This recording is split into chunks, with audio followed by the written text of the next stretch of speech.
Okay, good morning, everybody, and welcome to State of the Nation 17. This is Retail Doctor Group's 17th edition of our webinars that we started at the very beginning of lockdown with the aim to assist retailers on understanding what's going on in the market, what's the changes, and what do we need to do about that. This session, we will be focusing on how to deliver a game-changing customer experience. So we've got some fantastic speakers that will be talking about their journey with understanding their customers and predictions for 2022 and how that customer is going to change. So firstly, I'd just like to welcome everybody this morning.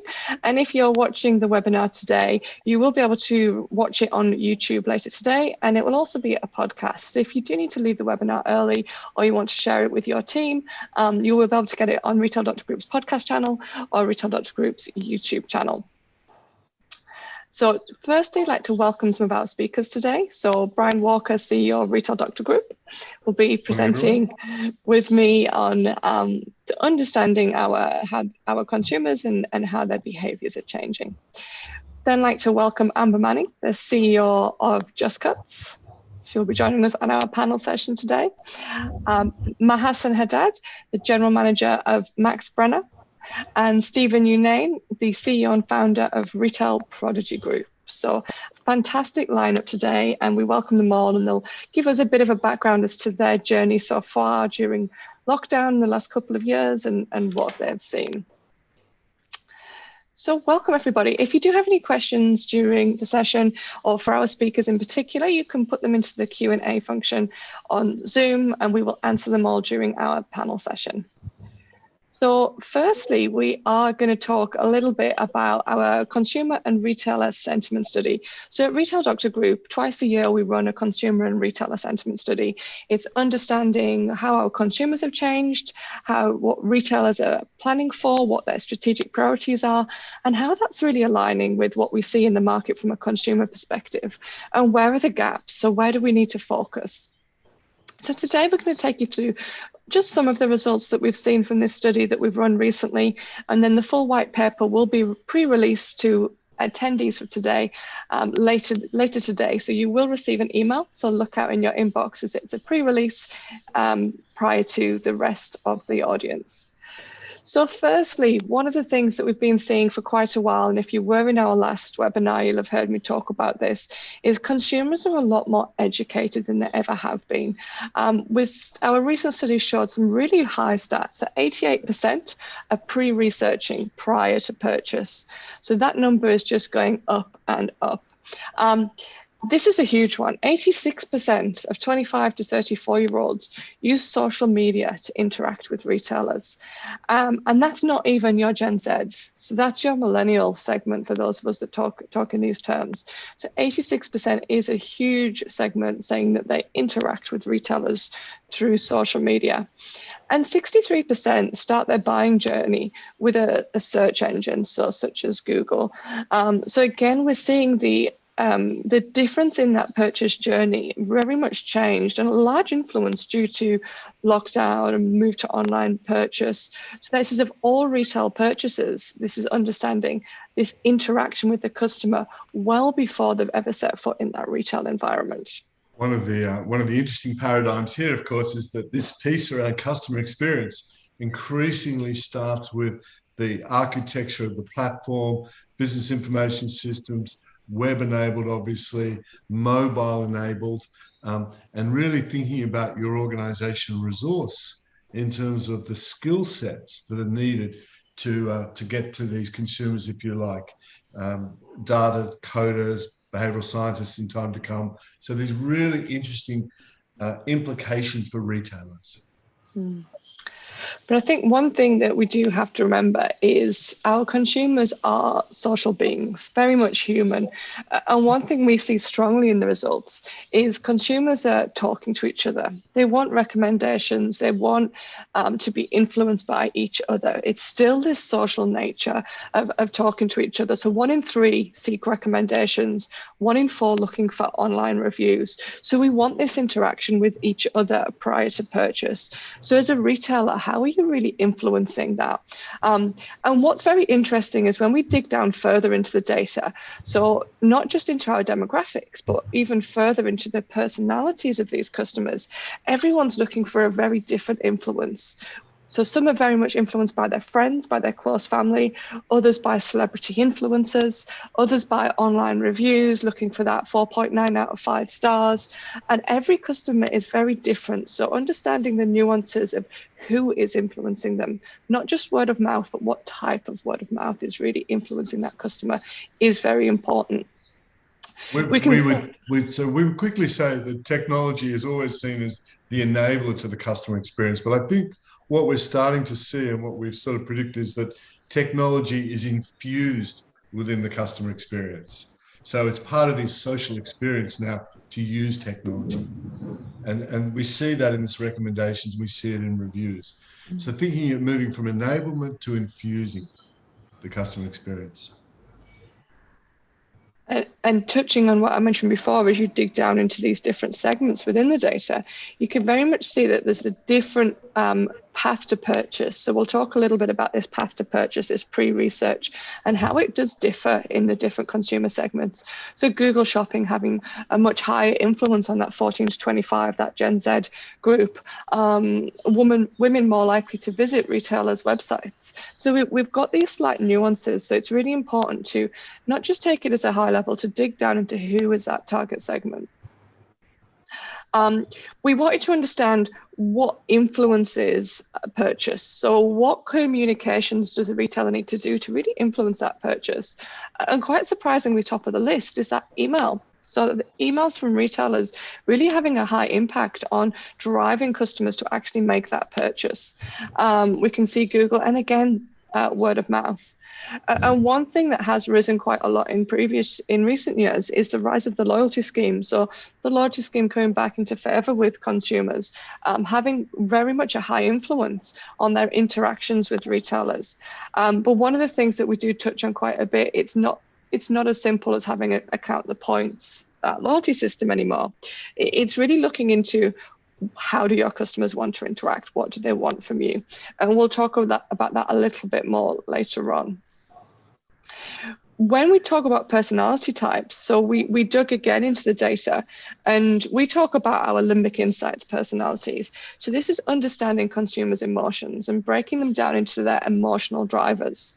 So we can see we've got our performer who's very much driven by the emails, even higher, 56% of this segment, very much driven by the emails and the information they receive from the retailer. Whereas the harmonizer, which is very much influenced by oxytocin, the cuddle hormone, they want to talk to people, they want to speak to someone, they're very much influenced by word of mouth. So we're seeing a very different influence depending on those emotional needs. When we have a quick look at the point of purchase, we can see that this has been fairly consistent over the last 12 months. 70% of customers state that they're visiting the large shopping centres, but we're definitely seeing the growth of the community shopping centres. So we can see that 52% sent they're into their community shopping centres. And if we'd have done this pre-COVID, we would have seen a very big move. So we've seen this move to this local community shopping centre. What we've seen in this round of data in particular is the rise of click and collect. So we talked, if anyone was with us when we talked about this back in, I think it was about November 2020, and we said 1 in 3 customers have used click and collect. We've seen that increase even further now. So 38% of consumers having used click and collect in the last 12 months. And one thing that we do see is that this really, again, differs by consumer type. When we talk about our performer wants to get to the point, make it quick, don't let me mess around, I just want my product. 55% have used click and collect. So you can see by understanding the nuances of what is your customer wanting, what physical locations to purchase that they are looking for. One of the pieces that has achieved a little bit of debate is whether online will continue to grow at the rate it has through the pandemic. And our view is that it won't. Our view is that generally across the categories, it will flatten out. And we once again will be very contingent on that physical experience. with the online as the supplementary that builds to the omni-channel offer. And of course, as Anastasia says, click and collect had a heavy rise. Again, COVID-driven largely. It will become part of the arsenal of a retailer, but we think with less prominence over time. And so we'll see, we think trends that were still building in 2018-19 really come back to that sort of trend line post-pandemic. So again, understanding what this means for retailers, I think what we've seen from a lot of this data about this path to purchase, pre-research, influence on purchase and point of purchase, is it really does differ quite significantly for different age brackets, different personality types, and different consumer segments. So one of the recommendations for retailers is really dig into who your consumer segments are, really map out that journey for each one, because it will be quite significantly different. So we're going to talk again a little bit more about that in a second. And as Brian touched on, when we spoke to retailers as part of this study, priorities do remain on that physical experience. So 52% really looking to focus on that in-store experience, 45% looking at how they can simplify and automate that in-store experience. So again, for that customer that really is wanting that quick and easy experience, remove the friction. We've seen that during COVID, as Brian touched on, that customers are almost in two camps. They very much want, make it quick, make it easy, or very much immerse me in the retail experience. And I think we're going to see that moving forward, that they're looking for a much more experiential. As we said, they're still very much social beings. So we talk a little bit about how they're going to want to interact in that in-store experience. One of the gaps that we look at is, if you like, retailers invariably treating customers as one size fitting all, when in fact customer experience understanding to drivers and behaviours to underpin strategy is much more of a segmentation model, much more of a ground build-up model, because as these early slides are showing us, the character of the customer's behaviour determines, and their personality determines how they will do business. And there we see in that previous slide, the retailers thinking about becoming more seamless and frictionless while still enhancing in-store experience. Capital's got to go somewhere, and it's finite. So it's always in the next few years about thinking, where do my priorities lie, and what customer am I actually really chasing in great detail, and who am I targeting, and then building the story to them. When we then look to the customer, because given that retailers are very much focusing on its physical experience, we then talking to the customers to understand, well, what are they actually looking for in this physical experience? 60% state that they want simple, structured layout in store, easy navigation. So this really does align with where retailers are focusing, making it a simplified in store, making it automated. So customers are really looking for that from their retailers. I want to be able to try the products. So again, customers are wanting to come into store to touch and try the products. But number 3 was quite interesting. I want to be able to interact with staff, have a friendly conversation. So that was remarkably high up on the research with customers. And again, it comes down to us being social beings. When we think about our harmonizer that we touched on at the very beginning, they're looking for interactions with people. They wanting to hear about recommendations. They wanting to take advice from staff in store. So they're really looking to interact with that staff. So then that brings the question for retailers of, well, what is our staff training in a post-COVID environment to be able to have these interactions with customers, to give them the information that they want and that physical relationship at a safe distance. So we bring in then questions about what is the level of staff training we do need. One of the factors here, if I may, is around the actual purchase, or rather the product. So, simply put, the more complex the product, the greater the need for human interaction. The less complex, we move into that division between buying and shopping. So if we've got complexity in our product range and offering, there is a greater need to invest in training effectively. If it's much more around simplicity, it's a lot more around the engineering and architecture of process, product, convenience, range, and so forth. So again, we have to overlay this particular commentary and these insights with this product complexity piece. Mm. And then again, when we dig a little bit deeper into those limbic insights personalities, we really do see a different in-store experience that is sought by the different personality types. So our adventurer are very much influenced by the stimulants. It's very much the area of the brain that stimulates them, very much interested in excitement. They want to see these inspiring in-store displays. So they're looking for visual merchandising, window displays, interactive in-store environments to really keep them engaged with the brand. So if we have got that core of adventurer, it's how do we get them to touch and feel the products, try the products, use the products in store, and really create that exciting environment. When we touched a bit more with customers about what sort of in-store experience with staff they're looking for, so they're looking for friendly staff. So the majority want friendly staff. I do not want assistants. However, when we then dig further, we can see the difference, and this is what Brian was touching on, is whether they want staff who's giving them inspiration, whether they want to speak to staff to get advice. And this varies very significantly between age brackets, and it varies very significantly between personality types.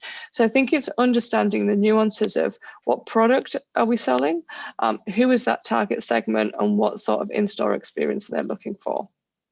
And that nice little piece around, are we seeking increased transactional process as a retailer? For some of our businesses today, the team will talk about that, versus we want customers to dwell longer, spend more time in our environment. There's a short-run efficiency here versus a long-term brand build. And what is the role of the physical store in an omni-channel environment? Increasingly considering how does that play out? Given that high level of pre-research, we want the physical experience to be, as this slide says, the jewel in the crown in many businesses. And in some businesses, we want to be ultra process efficiency and really drive transaction value, but move people through quickly. So again, it's all subject to the retailer, their offer, and their target. So just touch a little bit on that customer journey that we've talked about, and we've touched on these personality types, and I think what I'd like to sort of talk about here is how different that customer journey is for these personality types. Now, your personality doesn't change with age. The personality that you're born with is the same throughout your life, and your emotional needs are going to be the same. They might be expressed in slightly different ways, but they'll still be there. If you're an adventurer, at 80, you're still going to be an adventurer. You just might not be jumping out of planes, but you'll still be driven by excitement, adrenaline, the challenge. So when we have a quick look at our different personality types, what is their path to purchase? So our performer, very much driven by status, exclusivity, limited edition products. These are our highest spenders usually. They've got a very different path to purchase. They're looking for online reviews, blogs, comparison sites. It's very much about the data. They want a premium experience in store. They want quick and prompt service. So they don't want to speak to anybody. Get to the point, make it quick, make it easy for me to get the product I need. They're looking for subscription services, very much a VIP exclusive loyalty offer. And then very much limited and innovative products. So they want limited ranges, innovative products, so they can be the ones with the products. So when we then look at a different personality type, our hedonist, we can see a very different journey. Our hedonist is very much influenced by social media. I like to call them the magpie. It's all the new products, all the new images, anything visually appealing. It's all about beautiful imagery. So Instagram, TikTok, instant gratification. Very much influenced by celebrity, social influencers. The in-store experience is paramount to them. So they want very much an interactive experience in store, window displays, in-store displays. So if you're attracting a hedonist, it's very much about walking past the store and catching their attention. They're looking for special events in store. They want to interact and they want to feel special. They want to feel it's about them. And new products, new. Like I said, the magpie, it's all about the newest, the shiniest trend. What's the new thing on the block? They want to be the first. They are trendsetters. And then if we then compare that to our harmonizer, which is one of our other personality types, they're very much influenced by other people, very much influenced by social recognition, speaking to friends, speaking to family. They're looking at the online reviews, they're asking friends and family before they purchase a product. They want to feel safe, they want to feel trusted, they want to feel secure, they want their retailers to look after them. It's all about family for them. They'll come into the store and they'll be the ones that want to talk to the staff. They want the staff to give them recommendations. They want to have this relationship with the staff and almost feel like they're part of that retail family. They're looking for advice, so very much looking to, again, be looked after, to talk to an expert. They'll be part of the loyalty scheme because they want to be part of a community. So they're looking for that community feel, and they're looking for the recommendations from the retailer because they trust their retailers are looking after them. So they are very much looking for these recommendations of what should I do next. So we can see we've got 3 different personality types with very different journeys and very different needs at each point of the journey. So our recommendation is very much look into your consumers, look into that personalities and map that journey. And you may have 2 or 3 different segments that you're attracting, but it's a very different tone of voice and messaging for each one at each different point. So it's understanding those nuances. And we know as retailers that emotion drives decision making. It's 6 times more powerful than the rational mind. So our emotional subconscious processes information around 200 times faster. So this is why we make those emotional decisions. And this is why we always say that you purchase a product and then think about it afterwards and have that post-purchase dissonance. So we're really looking at how do we attract those emotional customers? How do we appeal to their emotions? 95% of decision making happens in that subconscious.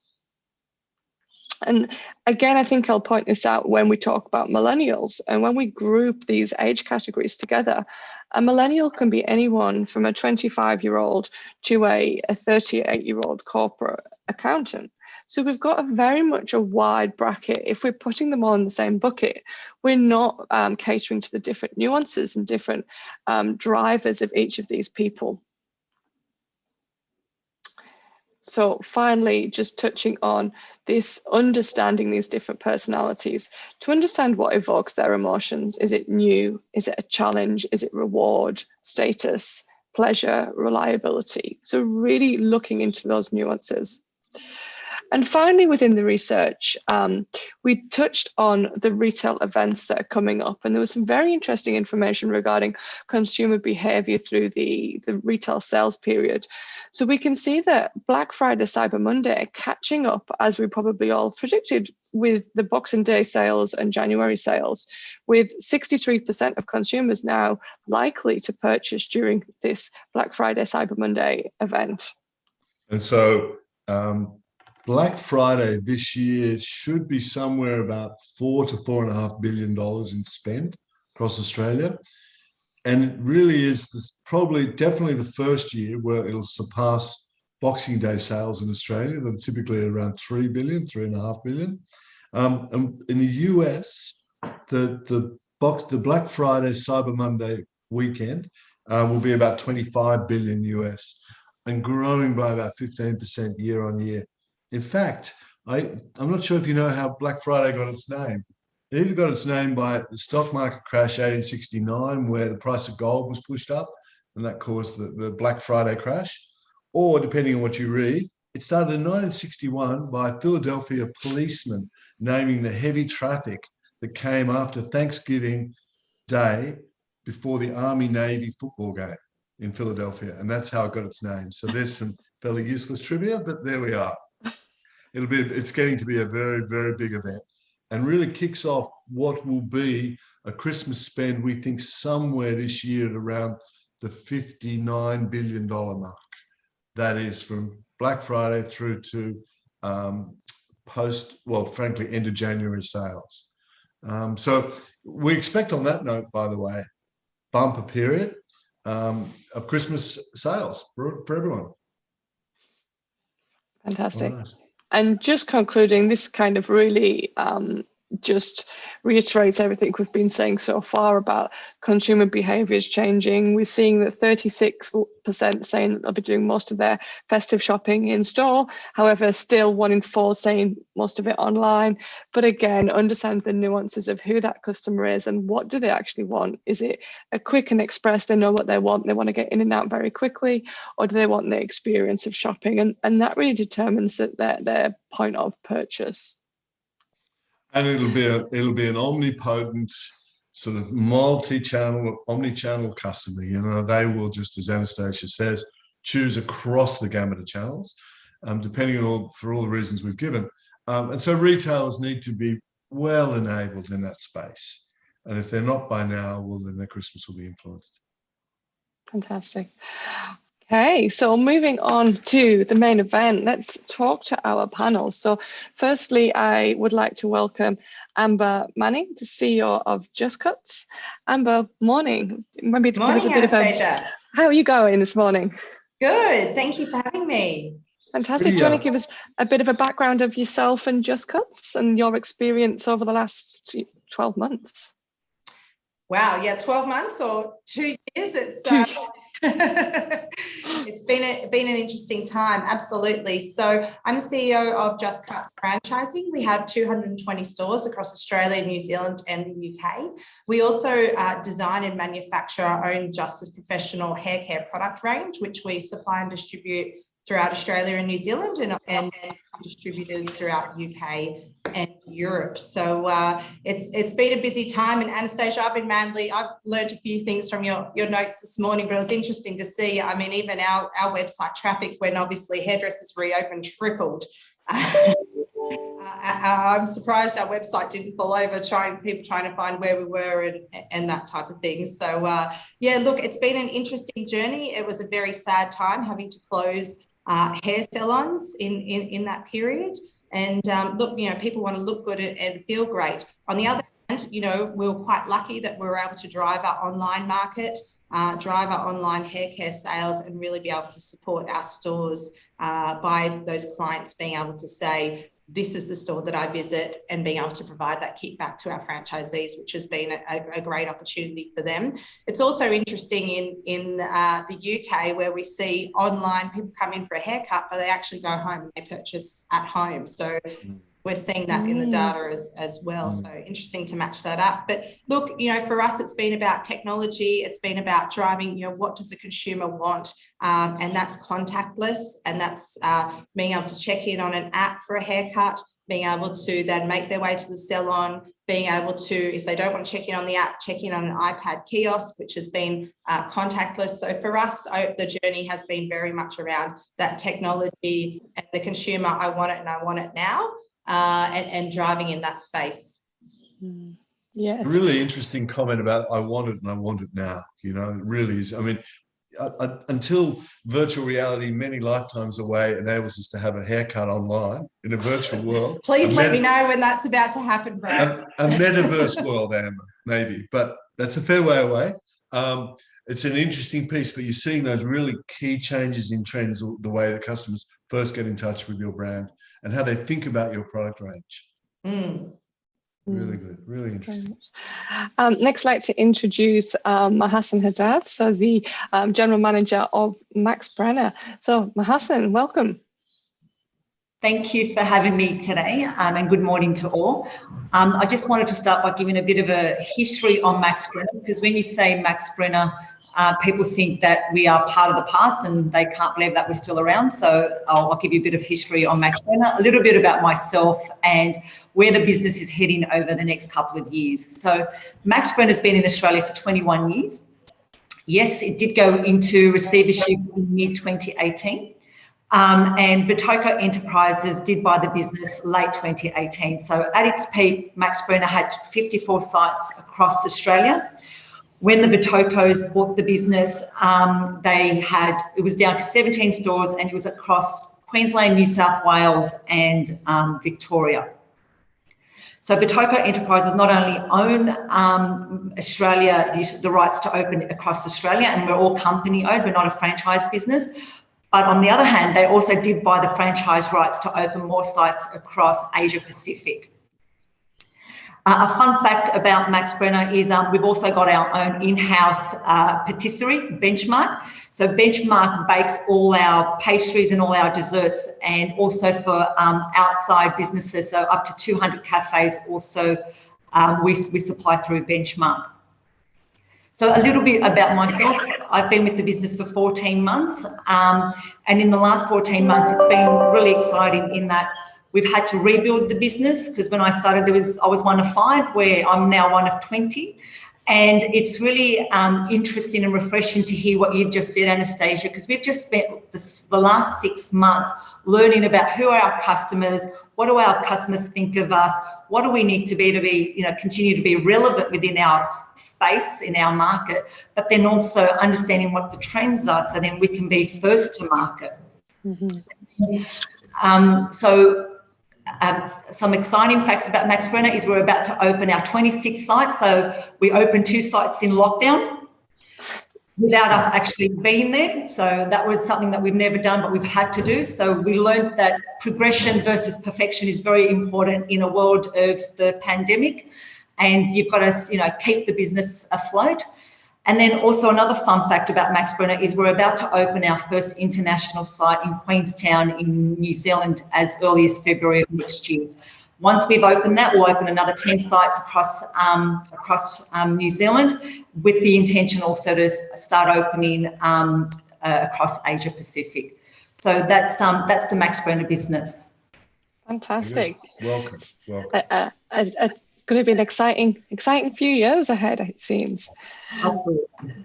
Great. And next, I'd like to welcome Stephen Younane, CEO and founder of Retail Prodigy Group.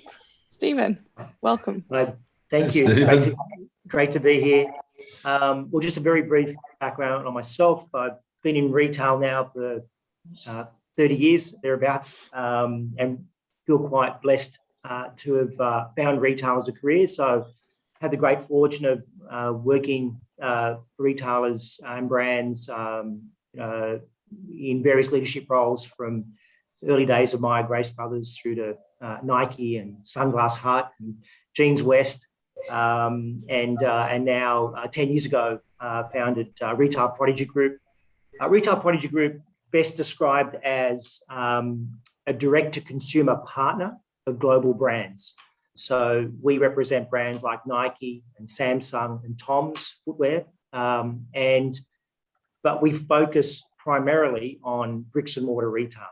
So certainly, throughout the last couple of years, with many of these brands and retailers that have capitalised on the online space, the e-commerce space, we've been very much focused on bricks and mortar. So as you can imagine, 2 years ago, being faced with the decision of going dark and closing all of our stores, clearly that has some level of impact on cash flow. But it's also been an amazing couple of years, because you can't help but look in the mirror and reflect upon where you are and how you're perceived by your customer.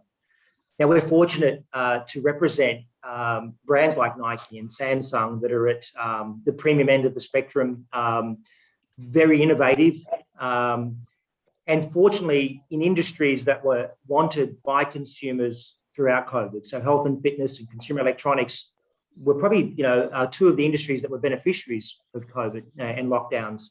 But clearly, the proposition of closing stores was just a huge thing for us. What's really interesting, though, is that some of the insights, Anastasia, that you shared, we absolutely feel. You talk a bit about that 88% of our customers are now researching online and are well-informed and well-educated. We're absolutely feeling that. I mean, we're feeling traffic down, but we're seeing customer conversion up and average transaction value up. So we're certainly experiencing this purposed customer and educated customer, which in itself just challenges you in thinking about how do you drive growth, top line growth, with less customers, but a more valuable customer. So things for us like ease of shopping when they do come to store, speed of shopping, being in stock of the wanted items. I think Amber mentioned that this thing about I want it and I want it now. I've done my research. I don't want to come to the store and be disappointed. So that challenges us around making sure we know what our customers are wanting, making sure we have it in stock, on the floor, easily accessible, because we don't want to disappoint.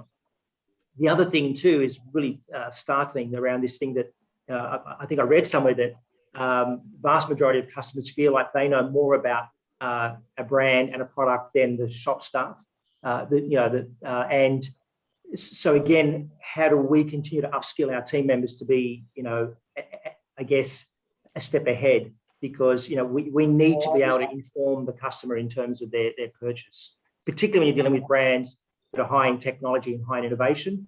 We've got to always ensure that our team members have that knowledge, because we know that's also very important to customers. Yeah, very, very much so. And how do you keep, like you said, in this in time where customers have got so much time to research, how does your team keep that one step ahead with their knowledge? It's constantly being ahead of customer information. Okay, so a few questions. I suppose firstly, let's just start with this customer focus. So how do you keep this customer focus within your business? So I might just open it up to everybody. If anyone's got sort of any thoughts there, as a leader, how are you keeping this customer focus, this customer drive? I'm happy to get started. Look, I think we were fortunate enough 10 years ago that we decided that we wanted to build a business that was all around, being customer centric. And so having the opportunity to be able to build a culture from day one and just be so relentless about, what that needs to look like in terms of ensuring that, obviously for the brands we represent, all the hard work in terms of product innovation and brand marketing, that's sort of taken care of. So what role do we play? It had to be around the customer experience. So it all started with being able to visualize and articulate what do you want your culture to look like. And so fortunately, over the last 10 years, we've been able to build that culture and be very consistent and obsessed by it. And that's everything from ensuring that all your policies and systems and processes are all customer focused, making sure you have KPIs that are around, the customer. Your reward and recognition program needs to be about the customer experience. And you've got to keep talking about the customer. Share customer compliments, share the pain of customer complaints. So it has to be something that you've just got to be relentless and focused and obsessed on. I guess it comes with the turf in terms of being the leader of a business. It has to start with you. If you're not a CEO or business owner that is obsessed with customer experience, there is no way it's going to filter through to the organisation. So from my point of view, and I totally agree with Stefan in that it starts from the first day you hire the person and what happens at that orientation level. So whether they're here in the corporate office or at store level, you've got to start with the customer. And there's two parts to this in that it's the internal customer, so the people that you hire that are working for you, they understand the vision, the mission, and we've just rehashed all this, like we're about to launch that at the start of next year. So it's everyone understanding where you are from a customer perspective, who is the customer, understanding the product and the knowledge around the product. I would cringe if I walked into a store as a customer and one of my people turned around and said to me, "Oh, we serve Cadbury chocolate." We don't serve Cadbury chocolate. We've got our own chocolate blend. So understanding that product knowledge is very, very crucial. But then also from a corporate point of view, anyone that we hire in the corporate office, they're here because of the stores. They're here, and if the stores didn't exist, their role wouldn't exist. So it's having that appreciation for the stores and what the stores, the frontline team does from a customer perspective. And then I also think from a customer perspective, we aim to keep it simple. The message is simple, understanding what their needs are, keeping that to a simple level, because as soon as we start complicating it, our people don't understand what they're doing. We lose focus, and then our customers don't know what we're about. So our DNA is chocolate and desserts. So they're our two focuses, and it's how we serve the customer, whether it's via delivery, whether it's online, via e-commerce, or that in-store experience. So it's just adding on to what Steph said. Yeah, I'll just add on there. I guess from a customer-centric point of view is really measuring those compliments and complaints. You know, that's where you're getting real feedback. We share that weekly, complaints and compliments with our whole teams. So everyone actually sees the compliments and complaints, and they can use them at team meetings for learnings. And I think, you know, number one, Anastasia, is obviously our brand insights report, and knowing from you guys, thankfully, you know, who our client is, or who our customer is, what they want, what they're looking for from us. And, you know, we know that our client is the harmonizer, and, you know, how do we tailor that to them? But very much being able to communicate directly to our 2,500 hairdressers on the ground. And the way we do that, obviously, is, you know, email channels through team leaders. However, we have a closed Facebook group for our professional hairdressers, so we can talk about, you know, our products, the feedback, the service that they're receiving. You know, they want a recommendation on their hair, they want a professional hair care recommendation, and how do you follow that process? So for us, it's using brand insights, but also it's very much around the compliments and complaints. And that also, you know, through Google and online, we use review trackers to be able to manage all of that across all our stores. And it's really good feedback. And yet we have a bit of a conundrum, don't we? Because the consumer insights work always is increasingly showing us that consumers are looking for certain segments, are looking for self-education.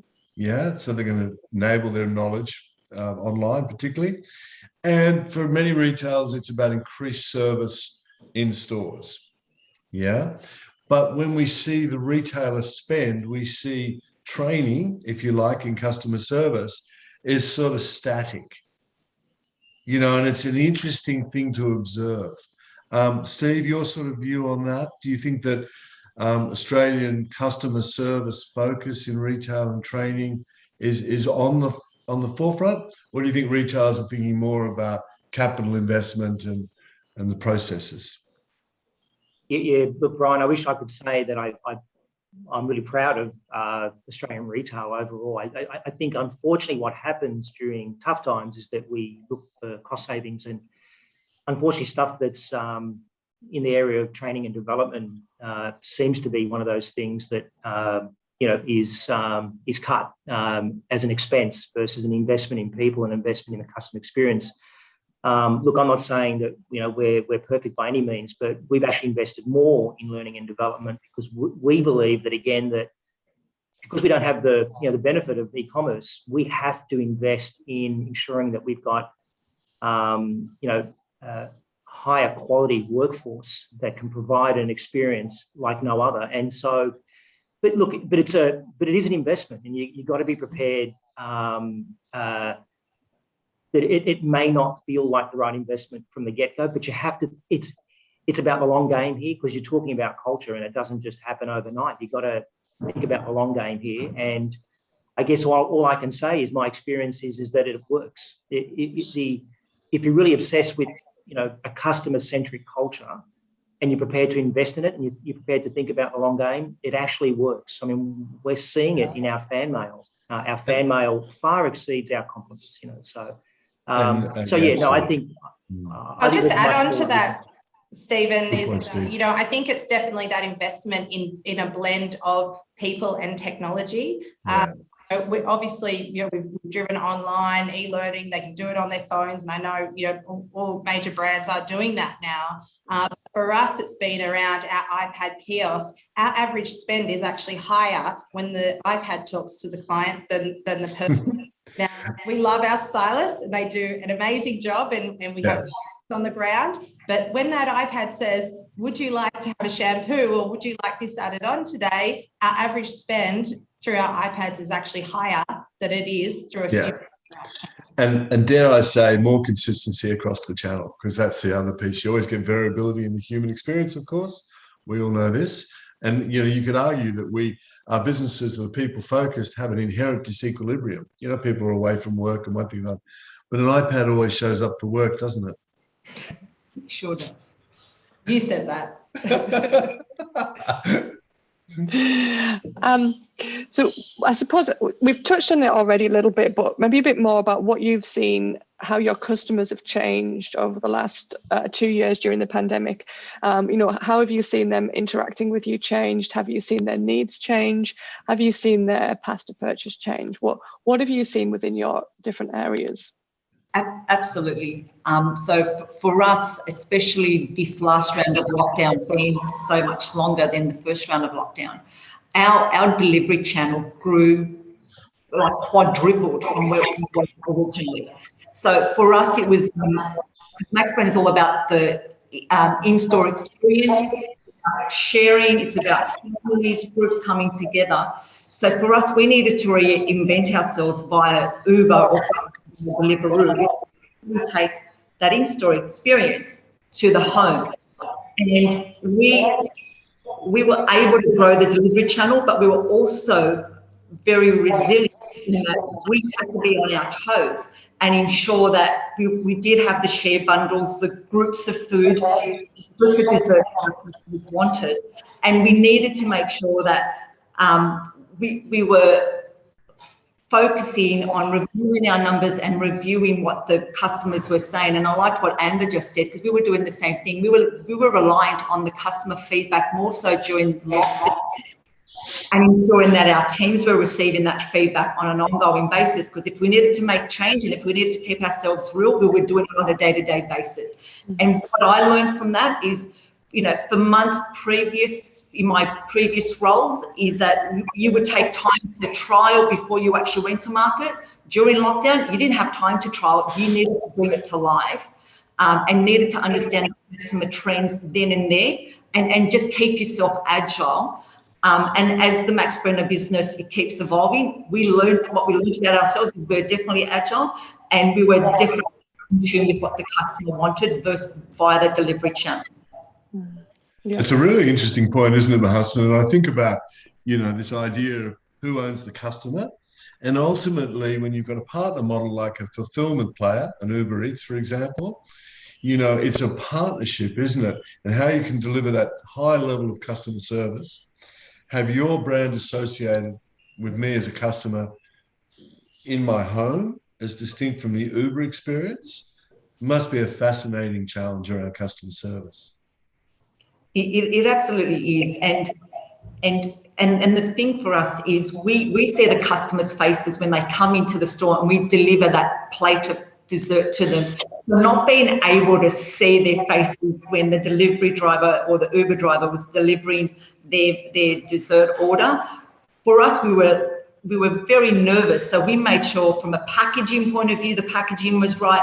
We put some more extra ice cream on there just to make sure that the quality wasn't compromised, and how we packed it was the way it was being delivered. So then we could, without seeing the customers' facial expressions, we could imagine what their facial expressions were when they actually opened their packaging and could indulge in their order. And what was also fascinating during this lockdown period was I underestimated how much people actually wanted dessert as a treat, because there was no other treats for them. They couldn't go out and enjoy a customer experience outside of their home. So us delivering that souffle to them was their treat. It was their thing for the day. So we needed to make it special for them. So, not only was it training and making sure that we were in tune with the needs, but it was also having the right packaging and just making sure that we packed it correctly so it wasn't compromised when it got to the customer. Very good, very good. We had a term for that when lockdown first started, Shoptimism, purchasing lots of little things to make yourself feel better. So hence the rise of beauty products and chocolate and, these small value products that you would buy during lockdown to give yourself that boost.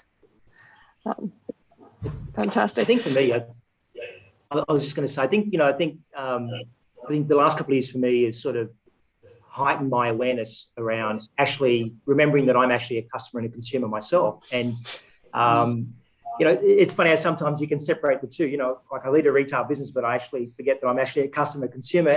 And I think what was interesting about the last couple of years for me is that I think I'm one of those many customers that, shop more online than ever before. I really wasn't an online shopper. And so I found that experience quite interesting around which brands provided just a real seamless experience online, and which ones seem to have sort of, got ahead of the pack quickly. That speed of sort of jumping onto the e-commerce boom that we saw over the last couple of years. But I think what's also interesting is that I think we all know as retailers that our consumers have a choice of where they want to shop, and they have their own filters, they'll choose their top 1 or 2 preferred retailers or brands when it comes to a purchase. But I think we've also got to remember that there's now been, I guess, like an added filter to those decisions, and that's checking in and masks. So I think now there's another roadblock to a customer choosing whether or not they're going to enter your store or not.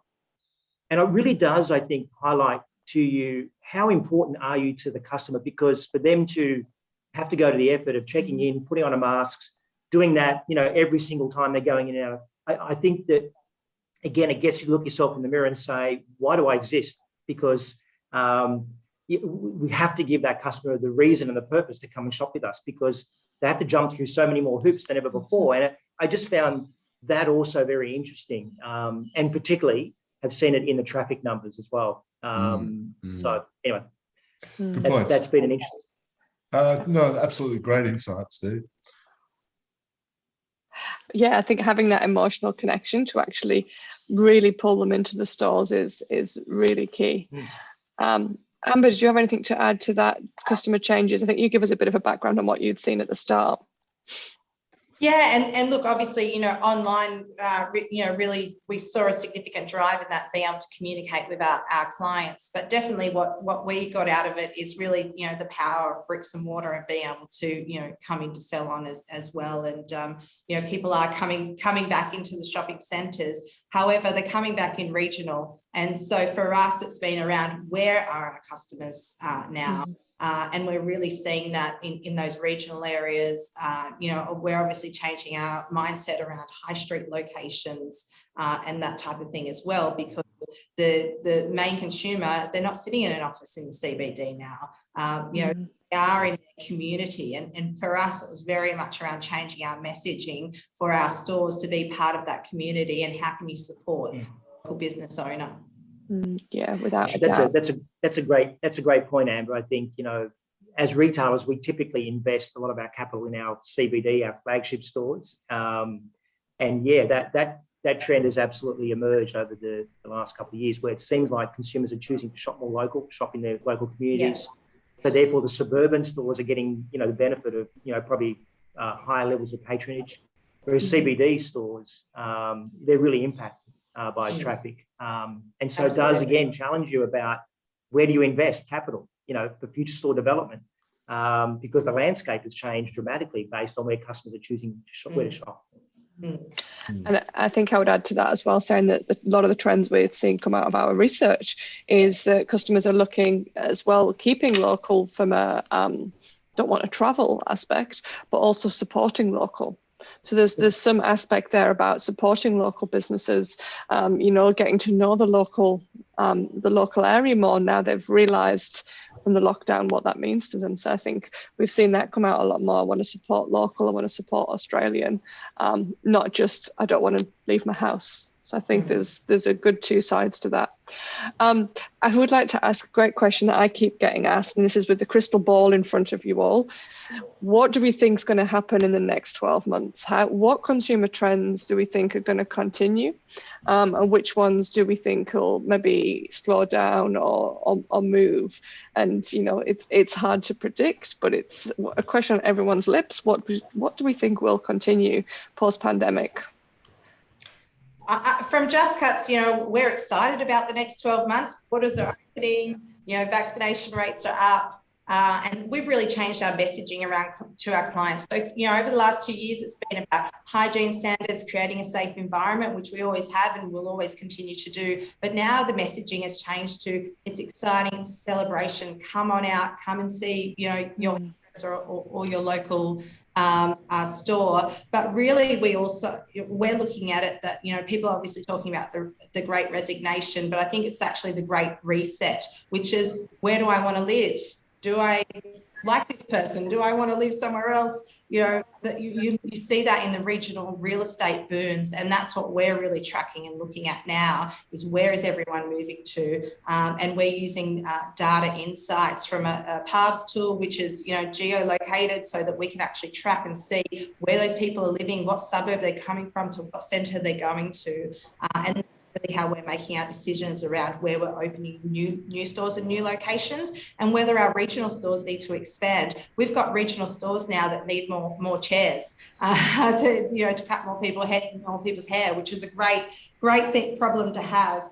But for us, we really see that. We really see that connection to online and in-store, and that customer to being able to have that convenience to be, in salon. They might be prescribed a product and they can purchase it from home or in-store and, have it at their house the next day. So it's really about that, driving that online and in-store experience for us.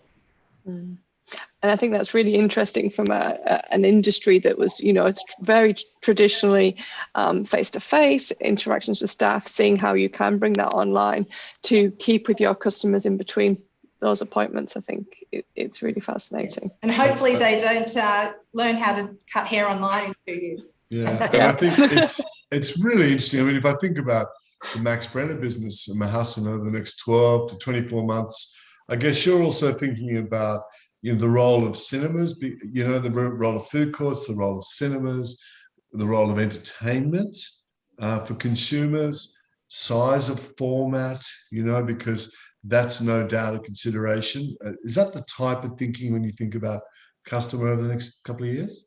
So the Max Brenner business of today has been based around the entertainment area. And what we felt during the pandemic was when the shopping centres were closed, we needed to think outside the square. So we definitely need to look at smaller sites, not the big footprint sizes, and stores outside of shopping centres, so on main shopping strips. Yes. And it's good to hear that those main shopping strips are now growing. But then also, what does Max Brenner look like in a drive-through? You can't come into a store, but you can stay in your car, in the comfort of your car, and you feel safer. What does Max Brenner look like for a drive-through customer? So that's something else we need to look at. But then at the same time, our world of desserts and cakes is forever evolving. So it's understanding what the trends are at least 12 months ahead, making sure that we've got the ingredients here in our benchmark patisserie, and that we can get to market first. And then I would also say, with our world of hospitality, hiring the right person is becoming more challenging than ever. So it's also teaching and training our guys that, someone that you probably wouldn't have looked at previously, let's give them a go. But more so now, the training processes, the structures in the store need to come to life to make sure that that individual is trained correctly. And then here from an office point of view is how do we support that in those stores and those individuals so the customer is still positively impacted by our people, and we can still staff our stores. Because I think in the next 12 months, depending on when the rest of the borders of the international world open, we're going to suffer. So we need to think differently to our workforce than what we used to do pre-pandemic. It's really interesting, isn't it? Such a nice customer-centric focus driving strategy.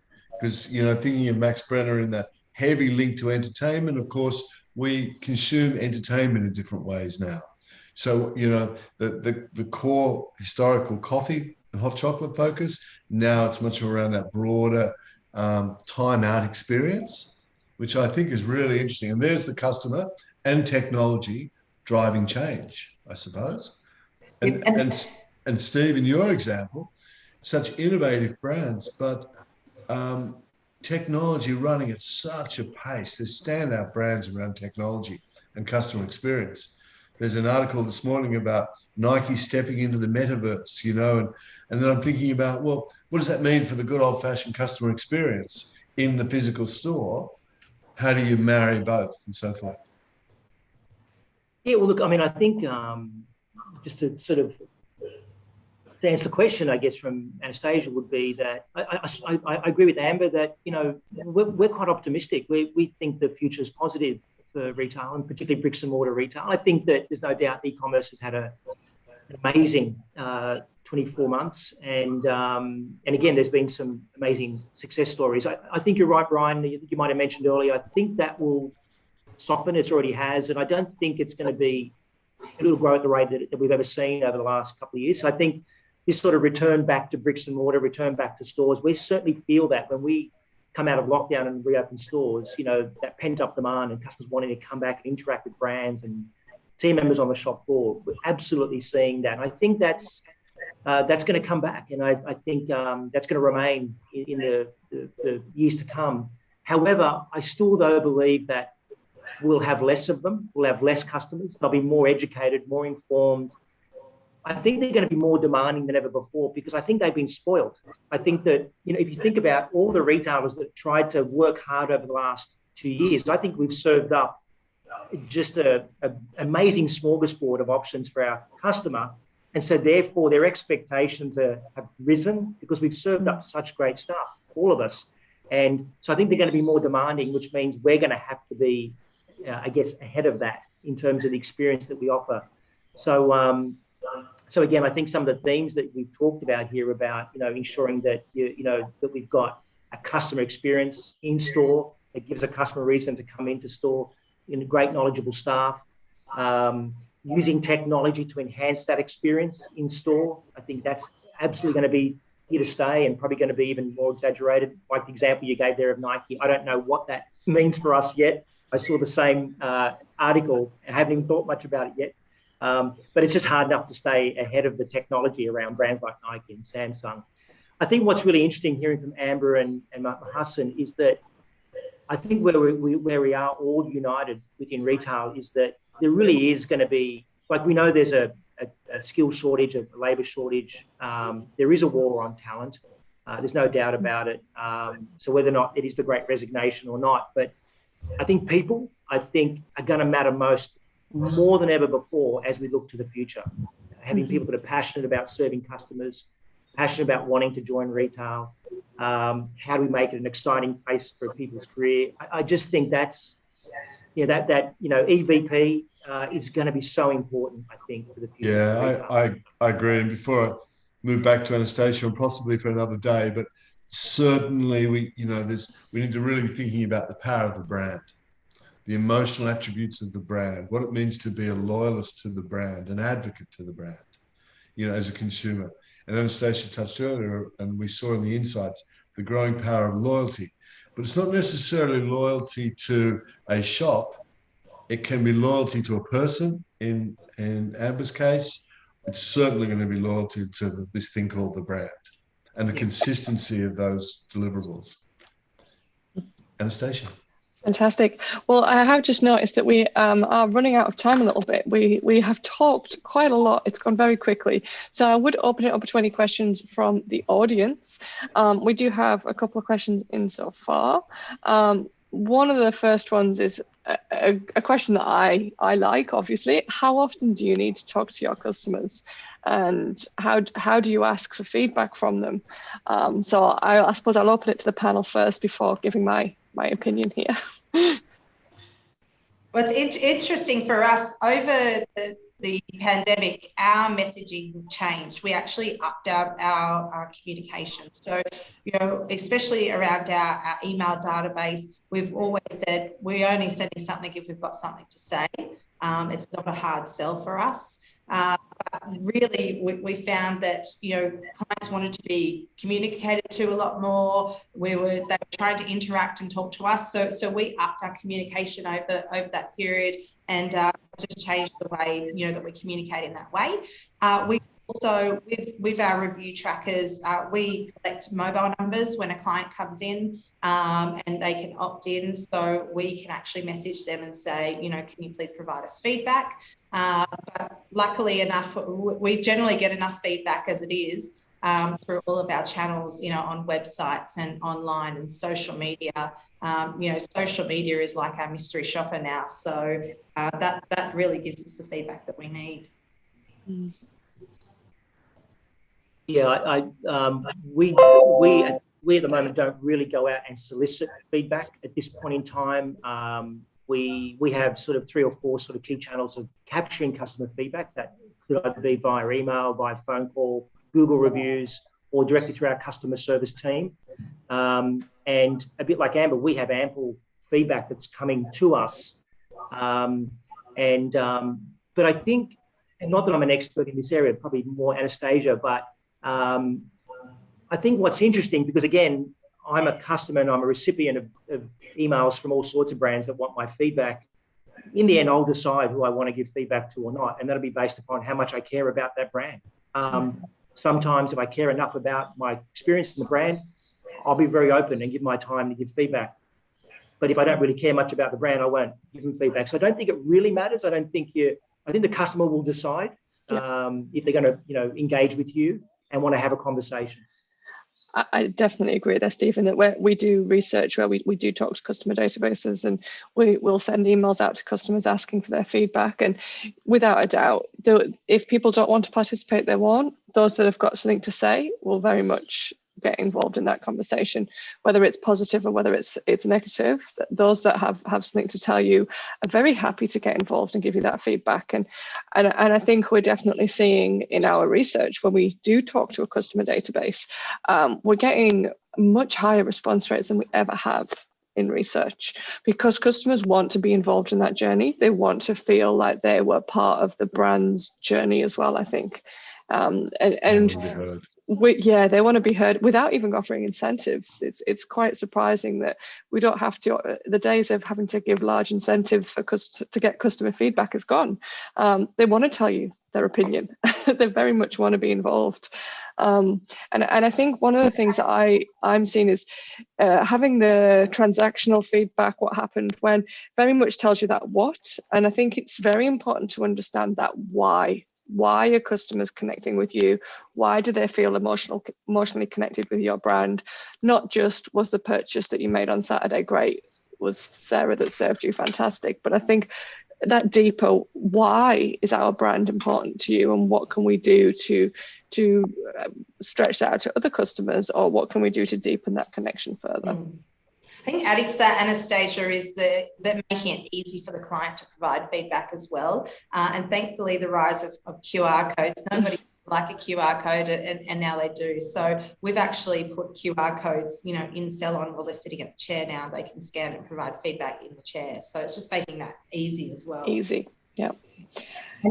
Sorry, if I can just jump in. I think we shouldn't lose focus of the old-fashioned face-to-face feedback. And the more that you're in store, and they seem to gravitate to you when they know that you're from the office, or they know that you're not part of the store but you're there, so they want to give you that feedback, and it's them feeling important. But then at the same time, they always take the opportunity to recognise the team, and I think that's really, really valuable when a customer does that to you in front of your people, and that's the retaining, but then also making sure that they feel that they've got a voice, and they're telling the person that can make the change, or can recognise the individuals then and there. And I think we can't lose focus of the face-to-face. Yes, we are in the world of technology and social media, and Max Brenner is all about that, and it's grown a lot in the last 12 months. But I think the old-fashioned face-to-face feedback goes further. Absolutely. Yeah, right. Absolutely. Talking to that customer. Fantastic. I think we have run out of time this morning.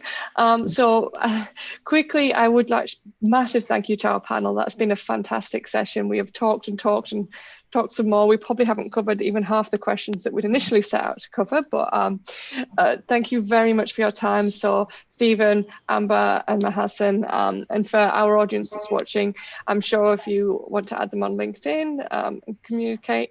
Also, just quickly, we do have a couple of things. It's where I go into my promo mode. So Retail Doctor Group, Australian Retail Innovators, our nominations are still open. If you haven't nominated either your own business or another retail business, this is for retailers that are being very innovative, very at the front. We've got 7 categories this year, so you can select which category. You can nominate your own business, or you can nominate someone else's business to be in retail innovations. And there'll be some exciting news next year about the event as well. So we'll be having a full awards event, and we are looking forward to see the retailers that have been nominated. And for those that have been following the journey, our 2019 Australian retail innovators were all put forward to the World Retail Innovations, the Global Retail Innovations, and there was 3 Australian finalists selected from hundreds of global submissions. So that was fantastic to see. So each year, all of the Australian finalists do get put forward onto the global stage. And just finally to conclude, this is our last webinar for the year. Can we believe that it's that time of year already? And we are now about to launch our schedule for next year. We'll be launching with a face-to-face event again, finally in February. We have Ian Bailey, the CEO of Kmart, speaking to us at that event. So registrations will open shortly. It will be a hybrid event, as we've talked a lot about, this blended online and physical event. So we will be taking registrations. It will be held in Sydney. So if you're not in New South Wales, you can join us in the online format. So fantastic. Anything else to add, Brian? Only to thank you, Anastasia, for your facilitation and great questions. To Mahassen, Steve and Amber, what can I say? You know, I threw the odd curveball in there and you batted it to the fence beautifully. So well done to you. Great businesses, great leaders, and delighted to have you with us. So thank you very, very much. Fantastic. Thanks And all. see you out there. Look forward. Bye. Bye everyone. Thank Bye. you. Bye.